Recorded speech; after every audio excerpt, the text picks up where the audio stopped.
We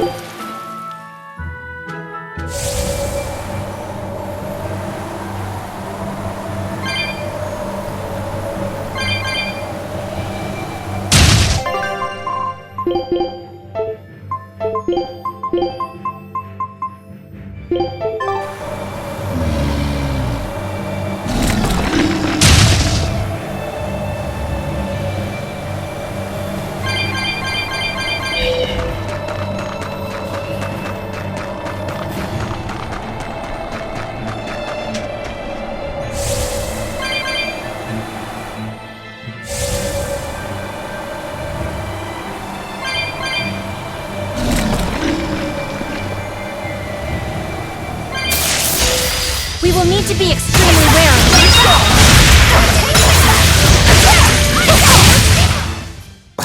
I won't improve by fighting weaklings.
I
don't think we have a chance!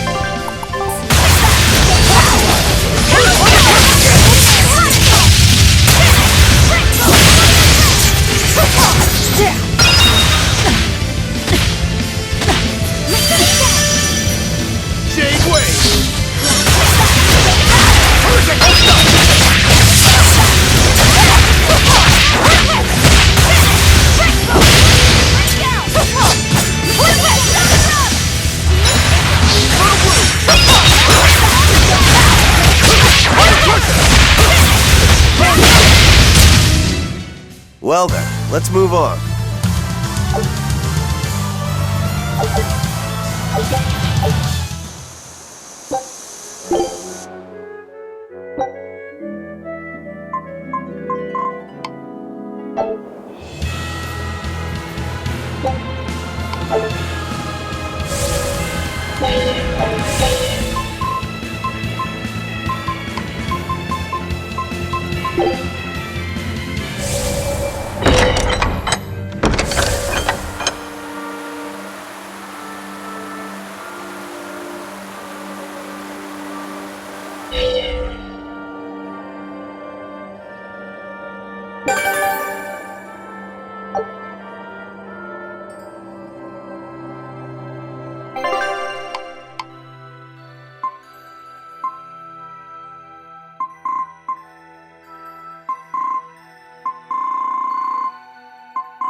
Wow!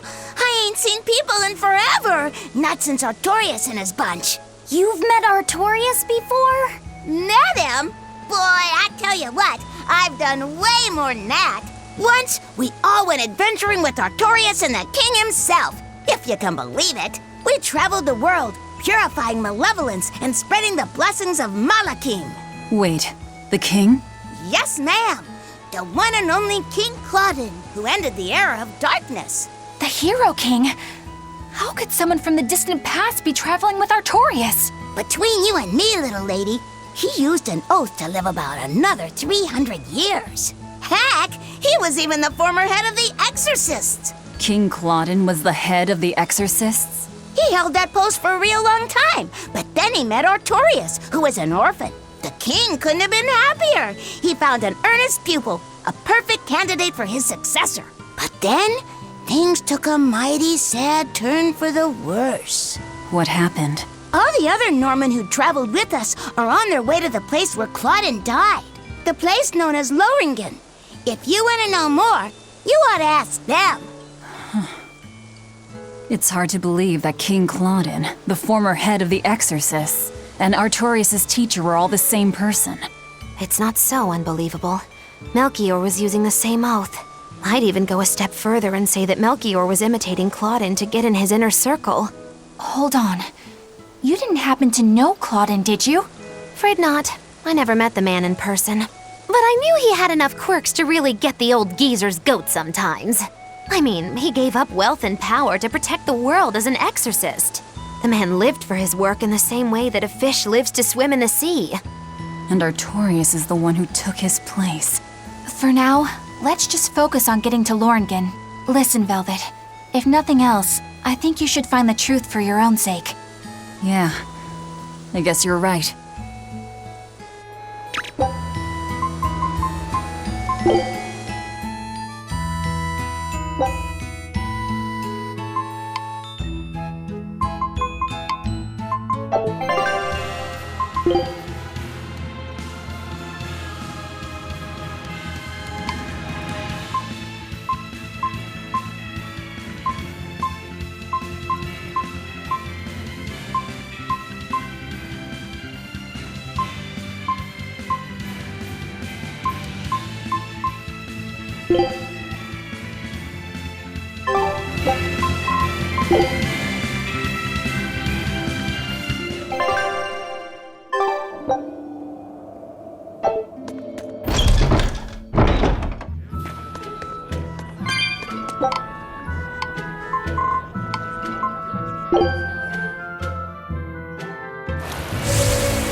Hey, I've got a question.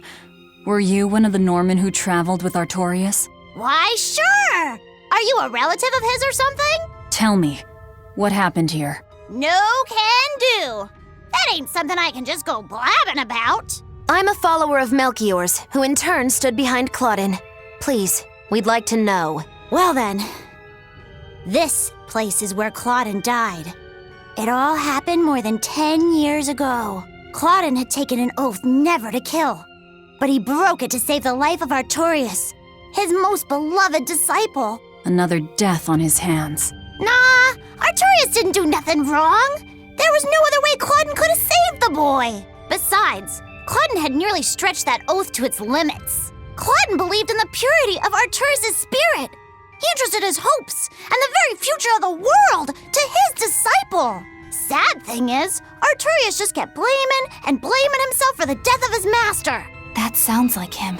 So he tried to do everything he could to live up to Claudin's ideals, with no one else to help. He traveled the world teaching folks about Malachine and them dreadful demons, and how important it is to have a pure heart. But people had lived in peace so long, they didn't care for his stories. And in the end, the four Empyreans drifted into slumber. Once again, Artorias felt he had nobody to blame but himself. So what did he do? He started talking about how if we stuck with him, he'd turn us into demons. So he journeyed to the east, all by his lonesome. He went east. Say! How is Artorias doing these days? What's he been up to? Thanks for sharing your story. I know it must not be the easiest thing to talk about. Midgand has become a dangerous place. You should go back to Norman Island before you turn into a demon. So, our young head exorcist, racked with despair and helplessness, gave everything up and headed to the east! So then, to Eastgand, I guess? Maybe to a ball? Velvet, why don't we stop in a ball? I feel like we're being called there. Yeah, I feel it too.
Once I saw this place, it all started to make sense. Artorias must have lived a happy and peaceful life here.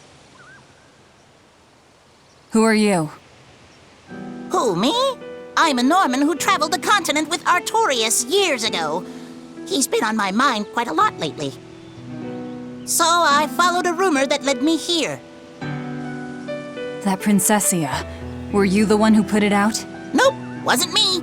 It was already here when I arrived.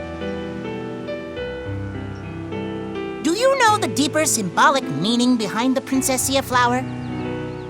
It can mean an irreplaceable treasure, or that you wish them well for years to come. Then the one who planted it was... Yep, that's right.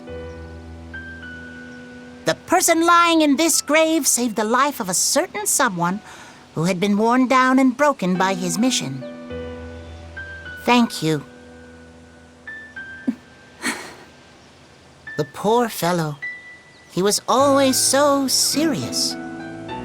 So deadly, deadly serious. And he was practically always being strangled by his own conscience.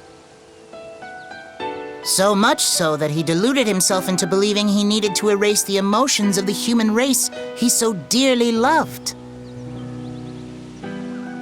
Please, if I may, somehow, some way, set the poor guy free. Oh, I intend to. But my version of setting him free might be a bit different from yours. Well, I'm still counting on you, Lord of Calamity. I think I understand Artorias' past now. Yeah. No matter who you are or how far up the chain you climb, life never entirely goes your way. You said it. As much as he claims to be a man of reason, he still managed to give in to sentiment enough to plant flowers here. Not only can he not protect the ones he loves, he can't even permit himself to be free. Indeed. But I think that's human nature, too. I suppose. But I'd also say he has an inner strength like no one else. He lost his master and his wife, and yet he overcame those failures to rise again as the shepherd. I get that. But it doesn't absolve his crimes. I have to settle the score with him. Yeah. I'll be with you until the very end, Velvet. Are you sure that's really something you want to say in front of your sister's gravesite? All the more reason she should hear this.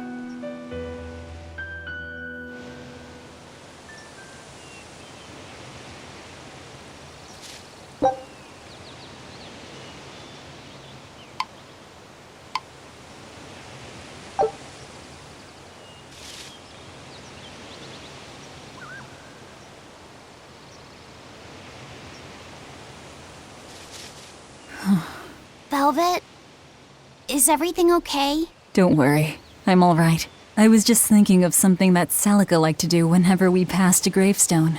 What was it? I have a secret to tell you, she'd say. Then she'd hand me a flower and add, take it to the grave. What does that even mean? That's just a bad pun. Exactly. Celica loved her puns. Nico's dogs are so cowardly that when a stranger comes by, they don't bark. They hide up on the woof. Hey, that's pretty good. Ugh, feel like someone just broke my funny bone.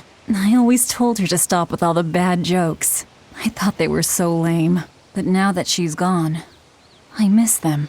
Every day with Celica was bright, filled with joy. I realize that now. She'd be happy to hear that. You know, it sounds like Celica and Magilu had a lot in common.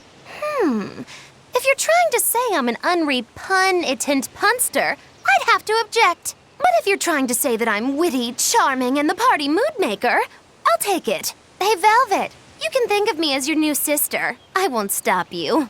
I'll even let you call me Big Sis. I'm this close to suing you for defamation of character. I knew I'd see you in court one day. Judge, objection! This is a witch hunt! You're incorrigible. Anyway, we don't have time to get all misty-eyed. Let's go.